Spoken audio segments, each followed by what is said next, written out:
ti sei preso la vita che Dio ti ha dato e la sei andata a spendere nel mondo, nei piaceri del mondo, ubriacandoti, drogandoti, gettando la tua vita, contrabbandandola, svendendola.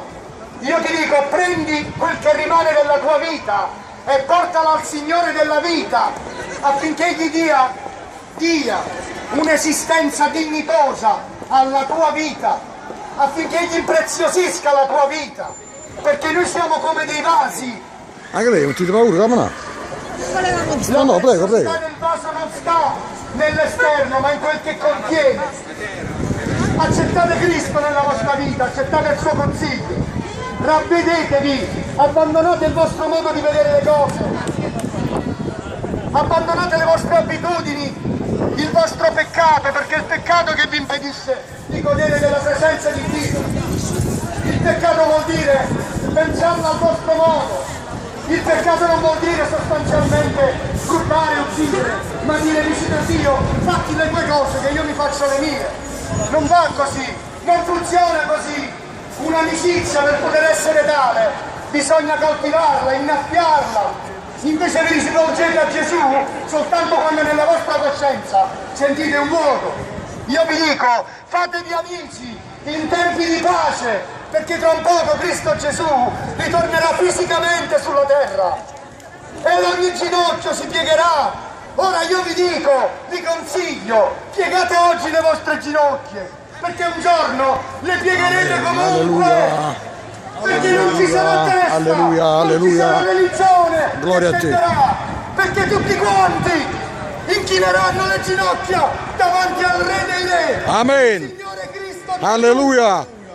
Alleluia. Non sono un pazzo, sto gridando con tutto il mio cuore affinché vi sia un cuore aperto. Signore, voglia tu predisporre i cuori affinché questo seme possa trovare fertilità, affinché questo seme porti frutto per la gloria tua e per la salvezza di queste anime, Signore.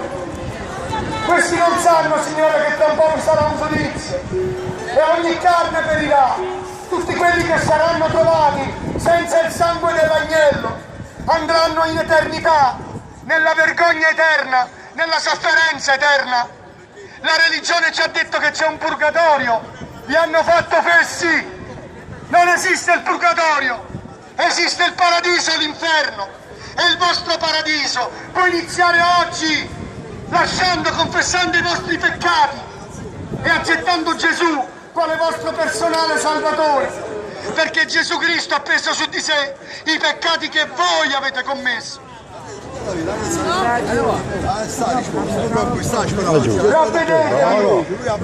Ravvedetevi perché vi pentite sempre, ma non vi ravvedete mai. Il ravvedimento è un'unione con la spiritualità di Dio, perché Egli vi presta i suoi occhi. Alleluia. Per farvi vedere la vostra vita, non come voi la vedete, ma come Egli la vede. Magari ti puoi sentire giusto, ma io posso dirti una cosa. È scritto che la tua giustizia, la mia giustizia, davanti a Dio è come un panno sporco. E dove ci presenteremo davanti a colui che è santo, con un panno sporco? E come pretenderemo di poter avere parte nei suoi disegni eterni? Ravvediti, Napoli, abbandona le tue opinioni, la tua religiosità, apri il tuo cuore, Napoli, aprite il vostro cuore. Il Signore